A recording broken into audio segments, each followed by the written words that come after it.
All right, so in this video, we're going to go over what you might do, what things you might be able to do if you have a bug. So that is that if you have an error and something doesn't work, how do we go about trying to figure out how to solve this thing? And some particular tips that'll let you be able to do that. All right, so the first thing that I recommend you do is that if you encounter some kind of error, is that if there is one, read the error messages. I've shown you some examples of this in the previous slide about how we can sort of look at error messages and begin to try to interpret these. The most common errors that you'll get when doing introductory programming are going to be either syntax or logical bugs, so they'll often produce some kind of error message. These error messages might be opaque, they might be difficult to understand and interpret. The line numbers where it indicates the error may not actually be the source of the problem, but nevertheless, reading the error message is often going to be your first sense for understanding what might be the problem, why was your code not even executing correctly before you can begin thinking about other kinds of problems. So the second great strategy to use, and this is in fact my favorite debugging strategy, is to do what I call playing computer. This is my favorite debugging strategy, and it's really good for both logical and semantic errors. So remember that a computer is just following a series of instructions that you have written down. So one way to make sure that the computer is doing the right thing is to actually try following those instructions yourself. Pretend to be a computer and actually do the work by hand, right? Follow your own set of instructions, like blindly, and see what's happening to try to understand why the computer might be getting confused. And I really mean do this by hand, right? Write down the values of individual variables on a piece of paper, scratch them out as they change. And then as you go through the program, you'll both get a better sense of what the computer is trying to do, and also potentially find places where the steps that you told the computer to do don't actually even make sense to you, so it's clear that maybe the computer would get confused as well. All right, so I want to show you an example of what I kind of mean by playing computer. So here's some example code that I've written that's basically used to calculate the cost of me getting some food at a coffee shop in the morning. So I've got the cost of a cup of coffee, a donut that I'm going to have for breakfast. I'm also getting a sandwich for lunch because I have to record a bunch of videos. I'm not going to have time to go out and get anything otherwise. Luckily, I've got a 10% off coupon, so I've also got that saved as a variable. I do some calculations to figure out the cost of the coffee with the coupon. I've got adding the sales tax. I'm trying to print out the cost. I'm expecting, because I'm getting like a $3 coffee, a $1 donut, and a $6 sandwich, plus some 10% off, I should expect that my total cost would be around $10, right? That's my expect statement. So that's how I can know if something's getting me the values that I expect. So when I go ahead and I run my code though, it tells me that my total cost was only 82 cents. And I say, that doesn't seem right. I wonder what might be going on. So this is where I'm going to go through and actually try to play and pretend to be the computer. So I'm going to go do the work as if I were the computer. So for example, okay, I'm going to start by saying, all right, I'm going to go into a piece of paper, which you can't actually see, but I can write down, where I'm going to write down my cost. My coffee is $3.49, my donut's $1.19, my sandwich is $5.99, and then I can go to my coupon is 10, right, 10% off, and like, as I start writing that down on like coupon 10, I can maybe begin thinking that seems like that might be sort of a weird measurement on why I'm trying to do that work. Then I'm going to go say cost of coffee is cost coffee minus coffee coupon. Well, I'm going to do the work by hand. $3.49 minus $10 is like negative $6.51, and that's not right? My coffee is not supposed to be negative priced. I'm not making money for buying coffee, as I should actually be doing something else. And that's where I can discover the first error. Where'd my mouse go? I can discover the first error in this. I can say, oh, I don't want to be subtracting coffee coupon. It's a percentage. I actually need to be doing some kind of multiplication to be able to make those kinds of things work. So I could then try to fix that error. I could say, all right, let me go ahead. I'm going to say my cost of coffee really should be this times 1 minus the percentage, right? So like I'm going to say take 100%. I've read it's right in line 1. Take 100%, subtract that coffee coupon, and that's how much I should actually be paying. Right? I should actually be paying 90%. Once I do that work, I say, oh, look, I found what looked like an error. I'm going to try to fix it. I can now rerun my code. I'm going to shift enter again. Okay, and now I've got that my cost of coffee is now, my meal is now $321. That seems like that's going in the wrong direction. So I'm like, okay, wait, let me go back and rethink this. I'm going to sort of use this scratch paper because I don't actually have a piece of paper you can see. So I'm going to say, all right, well, if I had $3.49 times 100 minus 10, oh wait, that's not right. I don't actually want 100 minus 10. I want that to be 100 minus 10%. Oh, that's right. I need to actually, oh, maybe I need to divide by 100 then. If I do that, then I get 3141, which is, hey, pi, but also, like, that's going to be the cost of my coffee. So I realized, oh, I need to add an extra 100% in here. And maybe I realized that actually having a 10 for my coffee coupon maybe is not the right idea. Maybe I really should have had that be like 0.10, right, 10% off, and then I could sort of, then I wouldn't have to do this, Then I can talk about doing 1 minus that result, and I don't have to divide by 100. So again, I can sort of try fixing and updating my program as I go to be able to figure out these kinds of issues. I can run my program again, and now I'm getting something that looks a little bit better, right? Oh, there's about the $10 I expected.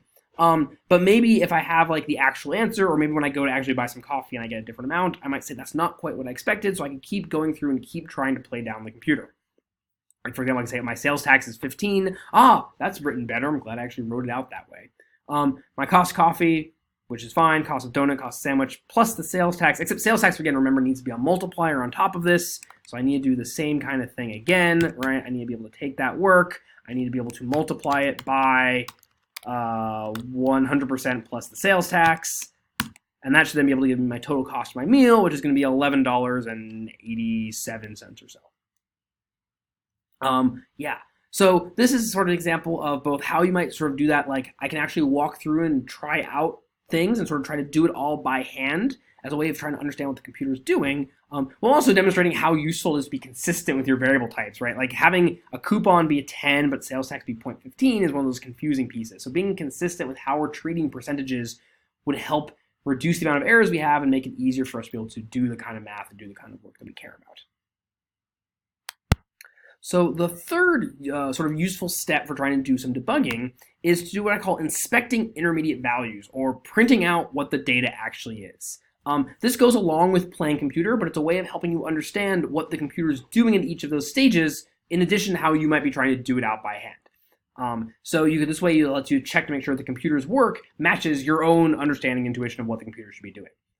Effectively, it means that as you're working through and going through all this long example of all these different calculations you might be doing, or all this different programming you might be doing, you can basically ask the computer to let you know what's the status, what are the values of the variables it's using, to try to see if maybe some variables are going in weird directions that you didn't expect.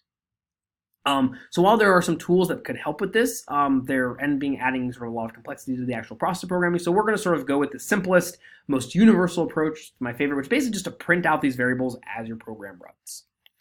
So as an example, let's go back to our coffee example. So this is back before we fixed the bug. So this is our buggy code again, right? I ran this code and I got my 82 cents instead of my $10, which is what I expected. So I might say, all right, well, like there's a bunch of weird pieces here. I wonder what the cost of coffee was after I calculated it. So what I can do is I could try printing out, right, the coffee cost. I'll just print out directly. And I'm going to print out that value sort of in the middle of my code as I keep running my other things. If I really wanted to, I could comment out these other pieces. Excuse me. But I'm just going to go and leave it in there so we can run the whole piece. So if I run this code, I can then print out and see, oh, I see my cost of coffee was negative. That was a problem. So then when I do my work to fix this, right, we did our work, we changed that to be 0.10, and we wanted to do this times 1 minus the coffee coupon. Right, now I can see, oh, look, there's my coffee value. Now this actually looks correct. So that by printing out that intermediate value, I can see what I'm doing as I'm working through this program. We would, of course, then delete these print statements once we're done with them. So once I'm happy with cost of coffee being what it is, then I can be able to keep going and figure out my pieces. So basically, once we fix our issue, we can then go ahead and delete these print statements to keep these things running. Similarly, with printing intermediate values, is that you could take something that may be a really long, complex bit of code and try to break it up into littler pieces and then test each piece individually to make sure that piece works.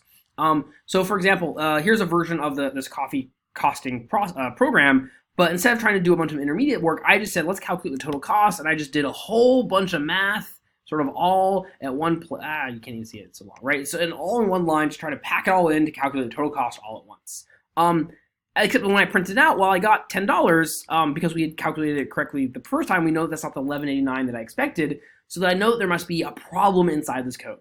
But figuring out where that problem is going to be really difficult. So what I might do is I might start trying to break this apart into different pieces, right? I can say, okay, let's figure out what the cost of the coffee is with the coupon. Let's make that its own individual variable. Let's figure out what the cost is before sales tax, right? Make that its own piece. So maybe I will end up having the before tax cost, where I can take a bunch of this code, right? Everything before I actually put in the sales tax, right? I can put that as my before tax code, and then I would end up having, say, take my before tax and then add in the sales tax.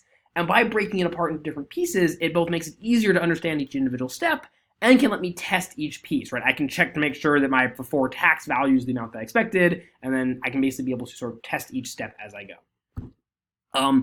In general, trying to do everything in one line of code is a really bad approach. There's a lot of programmers, which are usually males, that want to be able to try to like pack everything into one line, into as small space as possible.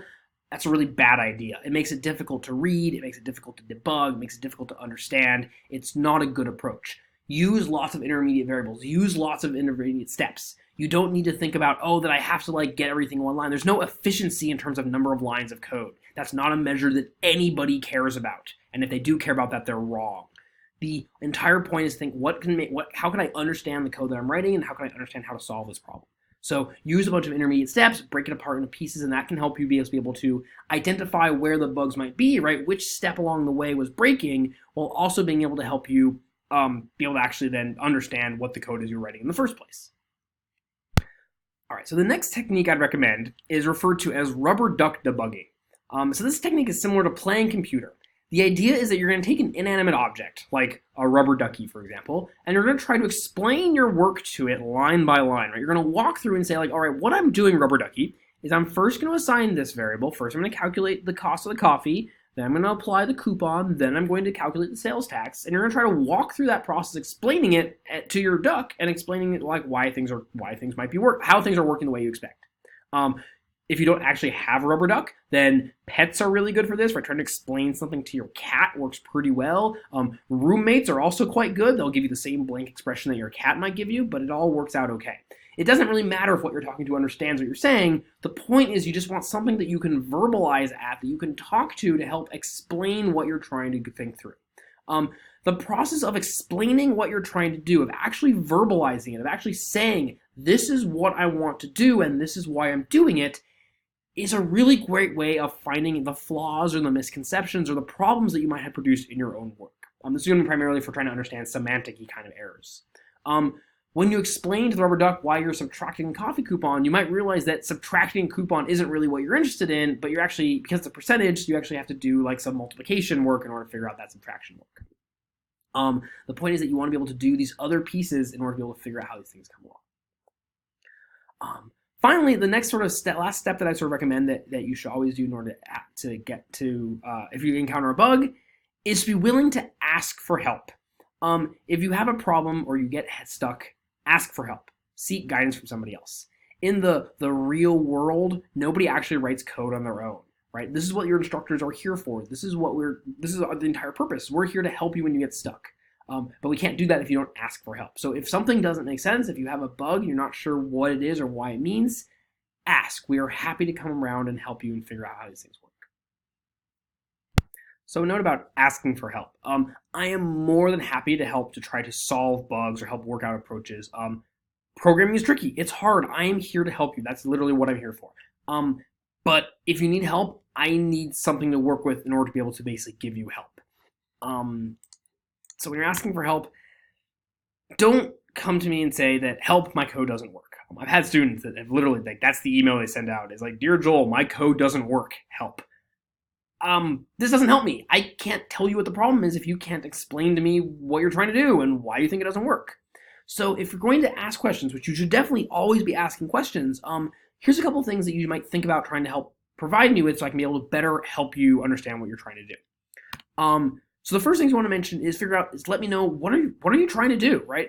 This could be the code you're trying to write, right? Maybe send me like a snippet of here's the code that you're expecting to work. Maybe it's just a summary of your approach. It really depends on where you are, but let me know what you're actually trying to do, right? What code are you working with at the time? And then I need you to explain in what way does it not work. If there's an error message, let me know what that error message is. It's very difficult to try to help debug something if I don't know if there's an error or if I have to guess at what the error might be. So is there an error message? Why do you think it's wrong? Having something like an expect statement, like I expected that my code was going to produce this number, but it didn't, and instead produced this error, is a really good way of helping me letting me be able to help figure out where your problem might be to help sort of find the weirdness that maybe you're overlooking. Using those kinds of expect statements is a great approach for this. Finally, let me know what you've done to try and fix the problem. Learning to program, as I said, is really just means another way of saying learning to fix bugs. And so because this class is about learning to program, I'd like to know what you've done to try to practice that learning to fix bugs problem. Have you tried to interpret the error message, right? What's your best guess as what that error message might be? Why do you think it might be occurring? Even if you're not sure where and you don't know, what's your best guess? Give me a shot so that at least I know that you've at least thought through this problem a little bit. Have you compared your code to the examples in the course text or to the videos or to the exercises, right? What have you done that might be a good template for how to solve a particular problem? Have you checked the Ed discussion boards and maybe see if somebody else has had the same problem, right? Maybe there's an error in my instructions or an error in the assignment and I've addressed this because other people have had the same problem. Or maybe you've looked at other resources like Stack Overflow, which is sort of the main Q&A site for programming, trying to figure out these other ways of doing things. I'm not trying to discourage you from asking questions. Far from it. I really, really want you to ask questions. That's my favorite part of teaching. That is the entire purpose that I'm here, is for you to be able to ask questions, and so I can help you learn to figure out how this stuff works. But at the same time, I want to make sure you're able to get the help you need as effectively as possible. And then the best way to do that is to be clear about what you need when you're asking questions. And here, I'm going to be like 100% honest. I have questions all the time too, right? Because I'm programming and I need to figure out how to debug stuff. When I'm trying to write down questions, I often figure out the solution in the process of asking the question itself.